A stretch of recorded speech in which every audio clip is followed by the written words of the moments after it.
All right. Welcome one and all to the Off the Rails Sports Podcast. I am your host John, and let's do a little recap. If you could though, first hit that like and subscribe button. We're going to do a recap of the first round of the PGA playoffs, the FedEx Cup, as they rolled into Memphis, Tennessee, and the St. Jude Classic. There was some controversy before the tournament began. Basically, obviously, if you're watching this podcast, you're a golf fan. So I'm probably going to be repeating a lot of stuff you already know. But there's three different legs. They start with the top 70 in points for the year. After this tournament, they cut it down to 50. After this tournament, they cut it down to 30. And then the champion for, quote unquote, the FedEx Cup is announced. And it's a huge payday. So before this tournament began, Rory McIlroy, who was number 2 in points, and actually last year when he came into this tournament, he did so poorly. I think he finished 58th. He actually moved back one. So this year he said, you know what? I'm not even going to show up. I'm number 2 in points. He actually doesn't even have to show up next week at the BMW. He can go all the way to Atlanta in the final week. But, you know, you want to play a week before a tournament. That's typically what they do. So he's taken a week off. There was a lot of blowback by the PGA, a lot of insinuations. I think what the player rep for the PGA Tour on their board said that it's something they have to look into. Some player I never even heard of. And they rolled in, and Scotty Scheffler still coming. I mean, he has had just such an utterly dominant year. Has won 2 majors. Was seeking his 5th title of the year. Won the PGA. The Players Championship, and just had a just literally dominant year. It's almost Tiger-esque, almost. And he acquitted himself very well. He didn't have his regular caddy. He had a temporary caddy. And in the end, Justin Rose, truly one of my favorite golfers, won on the 3rd playoff hole with J.J. Spaun, our U.S. Open winner. And it was magnificent golf down the stretch. First hole, they both got pars. The second, they both got birdies. And the third, Justin Rose drilled in a birdie, and J.J. Spaun barely missed, and this is your title. One of the things that I've always admired golf, probably why it's one of my favorite sports, is because of the incredible honor and the way they comport themselves. They were doing this long time before other sports understood the PR value of it. And Tommy Fleetwood is just a snake-bitten guy. He has been runner-up 6 times. He was in the lead most of the lead or tied for the lead on most of the back 9. He made some really great putts. He was just rolling. And on 17, well, let's go back to 16. It's an easy par 5 for the pros to birdie. He actually parred it. Then he parred again. Take it back. He bogeyed. He missed a short putt on 17. And thus, he fell a stroke back. And after the round, Damian Hack from NBC and Golf Channel interviewed him, and he was so raw. He wants to win so badly. Earlier this year in Connecticut at the Travelers, he had a 4-stroke lead or 2-stroke lead with 4 holes to play, and didn't get it done. He 3-putted the final green, didn't even get into a playoff, and he is a super talented guy. I'm not going to buy into all the bullshit that they tell you on TV about because a guy is good, he's a good person. We found out with Tiger, just an extraordinary golfer, just a supreme athlete, but just as a human being, he was worse than worst, right? And Tommy Fleetwood seems to be a good guy. I'm not going to adjudicate that. I'm not going to make that judgment.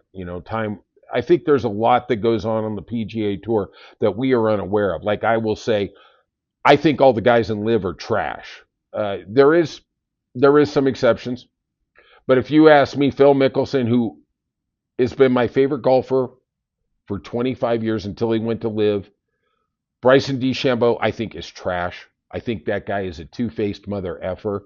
I don't think you could trust anything that comes out of that guy's pie hole. I think all he is doing is trying to curry favor with the masses.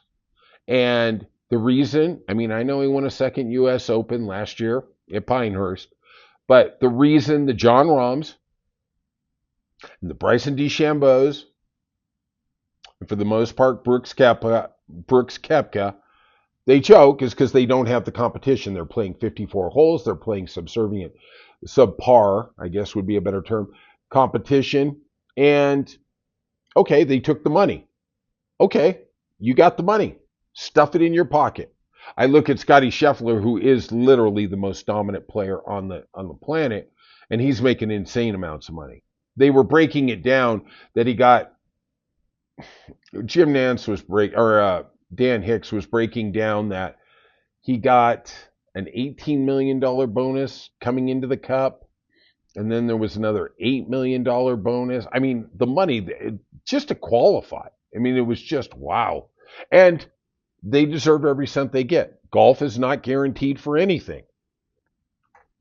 And when I talk about live trash, I exclude people like Harold Varner.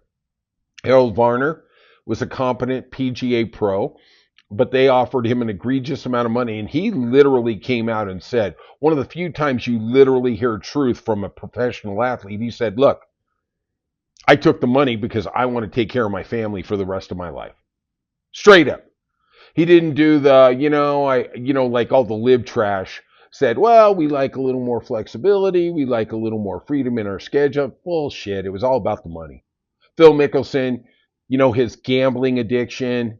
I mean, what kind of life does he have when he won the PGA championship a couple years ago and his wife didn't show up to congratulate him off the green? What kind of human being you got to be there? I don't think we have to dig very deep to find out what's going on there. Gambling junkie. Hey, it is what it is. But let's get back to the tournament. Justin Rose, heartbreak loss at the Masters this year in a playoff to Rory McIlroy. And he birdied 4 of the last 5 holes to get into the playoff. Just played exquisitely.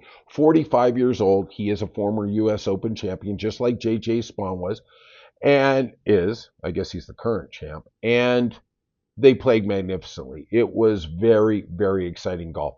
Scotty Scheffler came up a stroke short. Yeah, I want to sit here, and the standard is so high for Scotty Scheffler. I want to say he seemed like he kind of had a little off. Maybe it was not having Ted Scott on the bag. But, geez, the guy was only 1 stroke back. And my perception is he didn't really play well. And I think the truth is, if Scotty plays at 85, 90, kind of Tiger-esque levels, it's going to take an extraordinary effort by somebody like Rory McIlroy or Colin Morikawa or somebody like that to defeat him. And he just came up a stroke short. I mean, he did hit some shots that were just insane. They're just brilliant. And we looked down the leaderboard, and it was pretty interesting because, like I said, they started with 70 golfers. They cut it down to 50. When you get into the BMW next week, there's a lot of money just for showing up. Even if you come, me, I mean, there's an egregious amount of money there. There's even a more egregious if you can get to the next week, the top 30. Ricky Fowler was on that. Ricky is truly one of my favorite golfers. He is a person of the people. He didn't go to live when they offered him a boatload of cash. He goes, no, I'm going to work on my game. I'm going to find it in the dirt, and I'm going to succeed. He hasn't really come around to the level we want for Ricky, but man, I admire that guy. You go orange. You go orange. He was teetering around 50, and at the end, he did some nice things. He got inside there. Looking down, Ludwig Oberg actually was pretty impressive. You look at him, he got a top 10. And I didn't even see him on the radar. I was kind of impressed. I wonder if his game's coming around. Patrick Cantlay also got a top 10. He has had really for his incredible experience. And I think there's somebody, I don't think he's a very good person. I think he only cares about his own greed and his own wealth. And you know what? Hey, they're all independent contractors. No harm in that. You don't got to be my buddy. Okay? He's just out there trying to win money. I do think that it does seem like he had quite an influence on the Live PGA thing. But hey, it's his tour, a lot more than it is mine. I'm just a spectator, right? He is going to go back to the BMW next week, where he is the defending champion. And as I look at it, I didn't list here. Sorry about that. And the other little nice story is Bud Cauley. He got inside the top 50. He is going to the BMW, and Bud Cauley was an incredible golfer out of the University of Alabama. Um, Made the Tour Championship on, I believe, 21, and then he had numerous injuries. He's finally making his way back. It is nice to see a Bud Cauley sighting. I always appreciate that, and we will see what comes up. If you like, you know, hit that like and subscribe button, or leave a comment. Tell me what you think about this little golf segment. I'm going to try and do it every week after the tournament and see what's up, and leave a comment. All right, that's it for today and for Off the Rails, and we'll see you soon.